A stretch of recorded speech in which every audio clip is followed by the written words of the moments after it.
Welcome to our PowerPoint module for the week of October 12th.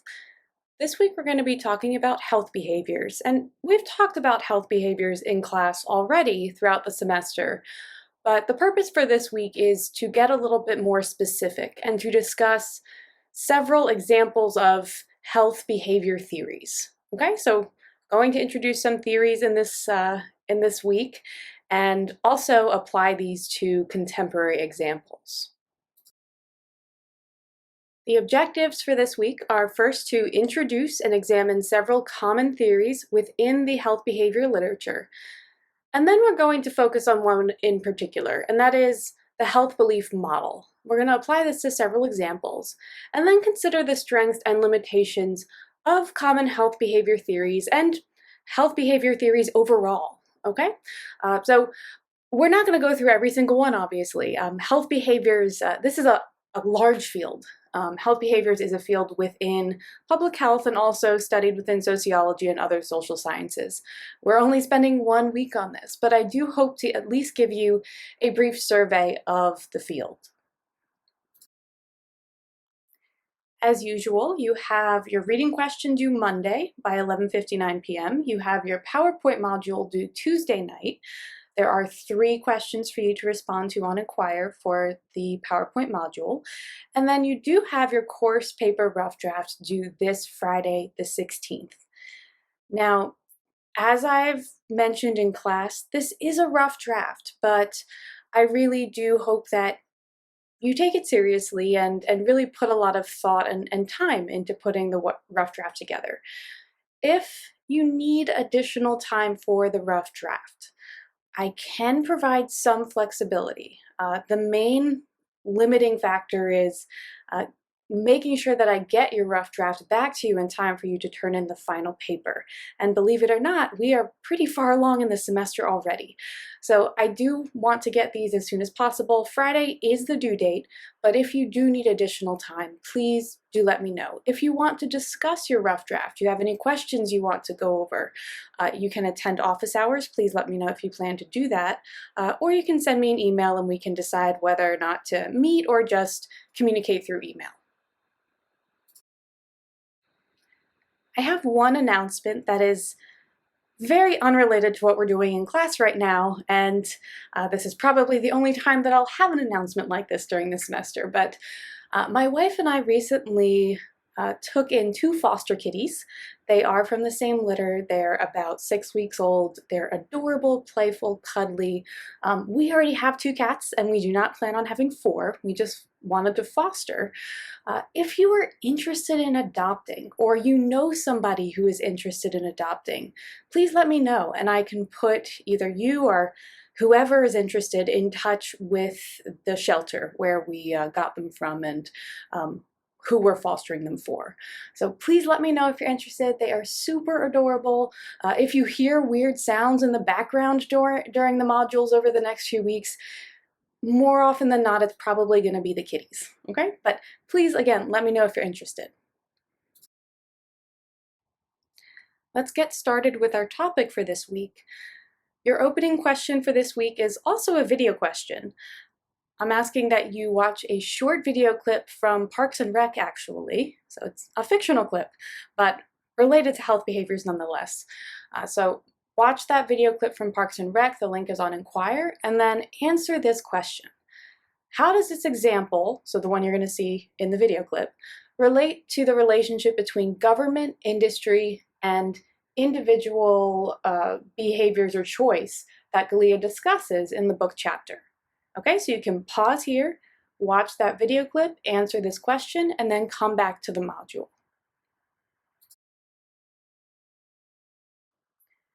This week, we're going to be talking about health behavior theory. Before we get into theories that are specific to health behaviors, I want to take a step back and talk about what a theory is. If you are in sociology, you are probably familiar with theory and theories, and we've been exposed to theories through all of our education. Typically, at least when I thought of a theory in grade school, I thought of things like gravity and relativity. But here we're talking about theories within the social science realm. What is a theory? So briefly described, a theory is a systematic way of understanding phenomena. And this can be, phenomenon can be a behavior, it could be an event, it could be a situation. So it's pretty broad here. We're talking about the definition of a theory more broadly. And the purpose of theory is to explain patterns that we observe. And in the case of social or public health theory, we're trying to explain social phenomena, so social patterns or health-related patterns. Theories also seek to specify relationships between variables. So those of you who have taken epidemiology, you probably remember the distinction between descriptive and analytic epidemiology. We would see theory and the testing of theory within analytic epidemiology. We're trying to identify relationships, and often we're trying to identify causal relationships. And then the third criteria typical of a theory is that it should be applicable to a range of settings. A theory is not all that useful if it only applies in one very narrow context. For example, one very specific subpopulation or one very specific geographic region, and we don't see it applicable in other populations, regions, or settings. There isn't a hard and fast rule about when a theory is especially useful in terms of how many settings it can be applied and not useful, but keep in mind that theories are really intended to explain relationships in a range of settings. And we're going to go through some examples of this. I know this is abstract at this point. Now, there's one very important component of a theory, or something that really needs to exist in order for a theory to be a good theory. And that is, we need our theory to be testable, meaning that we can, through empirical research, test whether or not a theory seems to hold weight, or whether or not it is true in a certain population. If a theory cannot be tested, then that means there's no way to disprove it, so it is not especially useful for us. Theories need to be testable. We need to be able to demonstrate whether or not this theory holds true. And related to this, theories in the social sciences, theories in public health are constantly evolving across time. Of course, we have some classic theories that we fall back on, and we're going to see a couple of those this week, but theories change across time, and that is how it should be. They should be built upon. Maybe with time, certain theories are refuted or revised in order to better fit a contemporary or current context. But theories are a fundamental part of social science and public health research, even though in public health we don't hear about theory quite as much as we do in other fields. Now let's apply that more general idea of a theory to health behavior. And it's important at this point for me to distinguish between health behavior theory and actual theories of health behavior, which might not make too much sense right now, but let me explain. So health behavior theory, it sounds like it is a specific testable theory. However, health behavior theory is actually a branch of public health research and literature. It is not a specific theory. And within health behavior theory, there are multiple actual testable theories. So health behavior theory as a field is concerned with explaining the determinants of health-related behaviors and also understanding approaches to change those maybe health-damaging behaviors. Now, there are multiple health behavior theories out there. I am not going to attempt to provide a complete list of those. And these theories are evolving across time and combining across time and being revised across time. But I'm going to provide you with just 3 very brief examples just to give you a sense of the kinds of health behavior theories that do exist. This is not a complete list.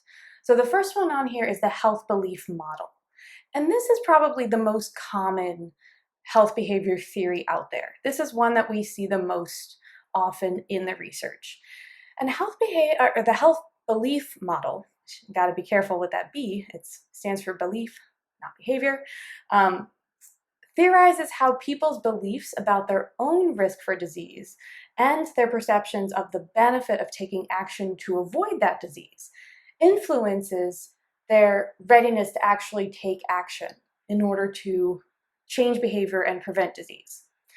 And the health belief model has been mostly applied for prevention-based behaviors, such as screenings for cancer, or hypertension management.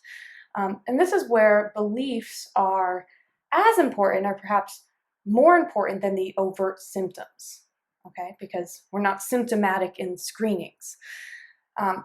So the health belief model, again, is one of the most common and is about people's perceptions of their own risk for disease. And then self-efficacy is also an important term here that we're going to see come back. And self-efficacy is about one's own sense of ability to avoid disease through their own choices. Okay, so self-efficacy is an important psychological construct, but here we can use it to understand health beliefs and then ultimately how one does actually behave. So that's one model. We're going to talk more about that one in the next few slides. There are two more examples here. Again, I'm not going to go into great detail because we could spend a lot of time on these. The second one here is the stages of change model. And this model is about individual readiness to adopt healthy behaviors. And it proposes that people are at different stages of readiness. For example, we could consider readiness to quit smoking among people who smoke. People are at different stages of readiness based on a number of factors. It could be based on how long they've been smoking. It could be based on whether this has become much more of a regular habit, as smoking does typically.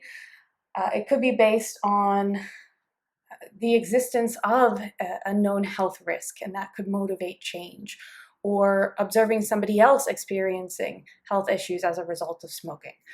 So there may be different stages of readiness based on, surrounding either context or the stage in which somebody is in their lives. Other examples, we could think about changes in physical activity or change in eating habits. People may be at different levels of readiness to change these behaviors. And this theory is especially useful when considering the effectiveness of counseling or health education programs, because readiness to change behavior is going to be a contributor to the overall success of these programs. And identifying readiness and individual differences in readiness to change may be an important component in evaluating these programs.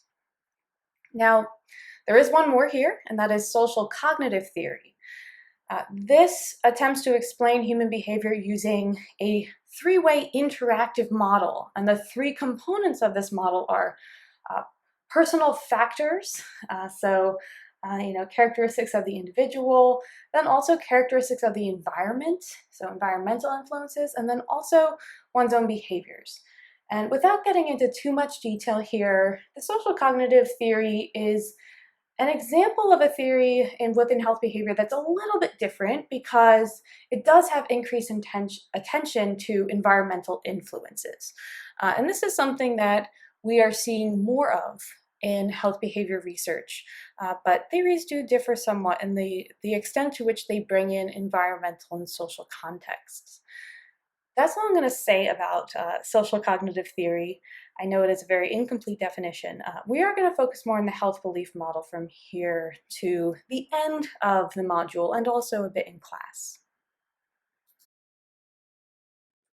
So let's take a closer look at the health belief model, and recall from the previous slide that the health belief model is about how people's beliefs about their own risk for disease and also their perceptions of the benefits of taking certain actions to avoid getting a disease.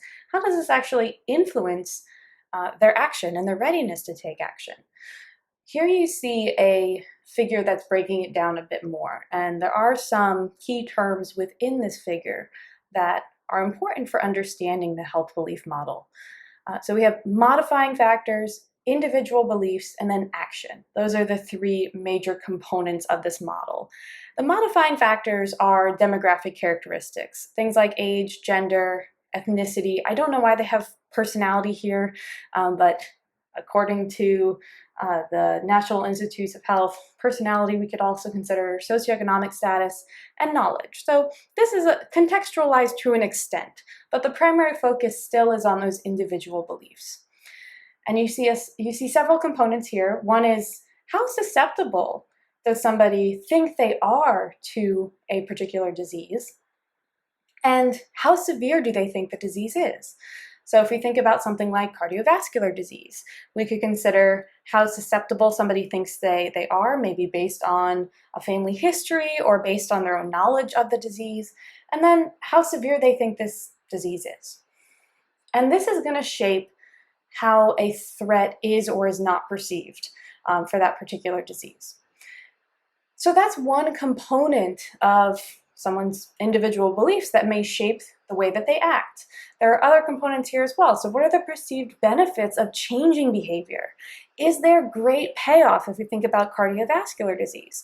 Is there great payoff to changing eating habits in order to actually decrease the risk of getting cardiovascular disease? And again, these are perceptions, so they might not necessarily be based in fact for individuals, but based on their own perceptions.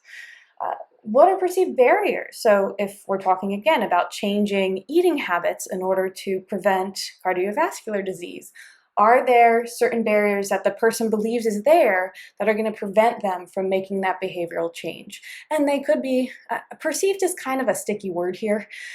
Perceived doesn't necessarily mean reality, but maybe in reality there are barriers to getting that healthy food. We live in a food desert, for example. Or maybe there are barriers that are perceived, but that actually are not necessarily as detrimental as the person perceives. For example, maybe somebody assumes that some medical treatment is not covered by their health insurance when in fact it is. That's just one example of a barrier that might be perceived but isn't actually present. And then the final component on this model for individual beliefs is perceived self-efficacy. And I mentioned that in the previous slide. And this is a component of the health belief model that's a bit more recent, so added more recently to this model. And self-efficacy is kind of connected to perceived barriers, but it's about an individual's perception of whether their actions are going to make a difference, essentially. Are they able to act in order to avoid an adverse health outcome?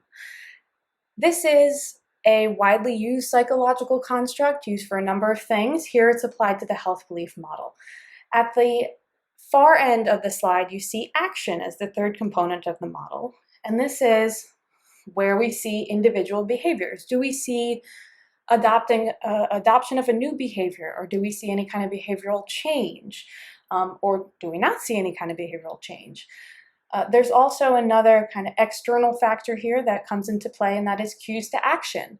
So for something like cardiovascular disease and changing eating habits, are there campaigns that are happening, like the Let's Move campaign? That was Michelle Obama's campaign in order to change activity. Hers was primarily focused on obesity, that campaign. But there may be other cues to action. If we think about smoking, anti-smoking or smoking cessation advertising, the urging of a loved one, a spouse or a parent, a child, to change one's health behavior. That's another cue to action. So we see cues to action at all kinds of levels. And this also does affect the actual behaviors that somebody adopts. This, in a nutshell, is the health belief model. And we can operationalize this, and I hope that you saw that in one of your readings for this week, operationalizing the health belief model, meaning putting it practically into research and testing it. Now, there are a number of benefits to using a model like this, and there are also limitations or restrictions, and we'll talk about those in class. Now, one place where we're all thinking about health behaviors and behavioral change is in our own individual responses to the coronavirus pandemic, right? So do people adopt public health recommendations such as wearing a mask, washing hands, maintaining social distancing? These are all important interventions or important initiatives to try to slow the spread of the coronavirus. And we know in the US that we see a lot of variation in individuals' adoption of these health behaviors. A lot of variation. We see variation around the world, but we see a lot of variation in the US.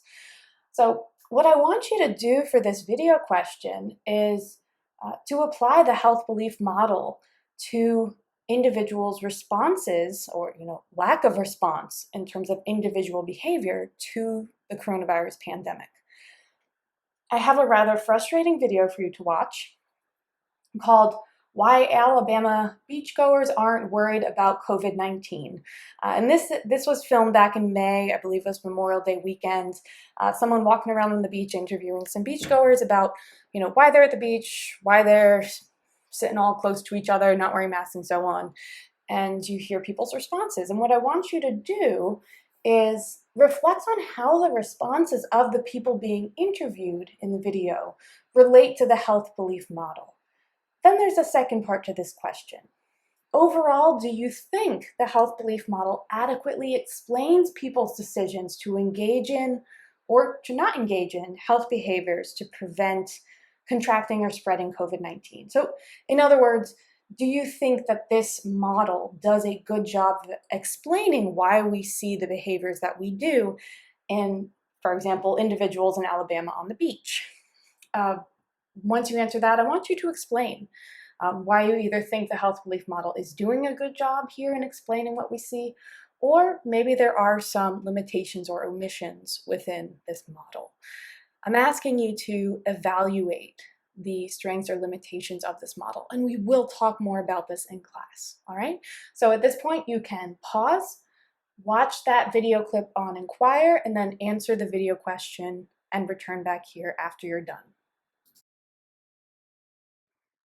The last part that I want to discuss here before wrapping up the module is the health belief model as applied to HPV vaccination. And this was the topic for your third reading for this week. To give you a bit of background on HPV, HPV is a highly preventable STI through vaccination. And this vaccine has really only been on the market for probably the past 20 years or so. I remember when it was a brand new vaccine around the time I was an adolescent. HPV is also a leading cause of cervical cancer in women, so preventing HPV is very important. However, adoption of the HPV vaccination, which should happen in adolescents, is lower than it could be globally and in the US. So this is a very small table, I know. It's quite possible you can't read this at all on the YouTube video, but I did put in a red box the statistics for HPV vaccination among all adolescents, among females, and among males. UTD stands for up to date, and then because there's actually 3 doses of the vaccine. Maybe they've changed it to 2 since I had it, but it was 3 when I had it. And then there also are those who have had at least 1 dose of the vaccine. So this would include those who are up to date, but also include those who haven't quite completed the sequence for getting the full vaccination. And what you see among all adolescents is also showing us across time, and also by age. In 2017, among all adolescents, the up-to-date vaccination percentage was 48.6%, so less than half. And by 2018, it was up by a couple percentage points at 51.1%. And this is among males and females. About half of adolescents up to date on their vaccinations for HPV. That's pretty low. We do see that females have a higher vaccination rate, which makes sense for a couple of reasons. One, the vaccine was not available for males up until several years after it was available for females. So it was widely advertised and promoted among female adolescents and was not available at all for males for some number of years. The other part, or the other reason why this may make sense to us, is because cervical cancer uniquely affects females, right? So the vaccination rate may be higher among females if We're just thinking from an individualistic standpoint, it's going to benefit those females directly, and not necessarily the case for males, though there is some evidence that there are other cancers that may be caused by HPV in males, but we're not going to go down that road right now. But we do see that for females in 2018, the vaccination rate was 53.7%, and for males it was 48.7%. So the gap is closing, but there is a slight difference there still. So the question becomes, how do we explain why HPV vaccination is low relative to other vaccinations? And there are other vaccinations on this table. This is coming from the CDC. Why do we see a difference when it comes to HPV vaccination? And what is the role of parents? Preferences, beliefs, perceptions of risk of the vaccination or the benefits of vaccination and so on, because parents are often the ones who are making these decisions, not the adolescents. So that's where the article that you read for this week comes in. So I'm going to wrap up this module with a content question that I suppose also serves as your closing question. We'll pick up on this topic when we meet in class. Briefly summarize findings from the Writer et al. Article, that's the one on HPV vaccination and the health belief model.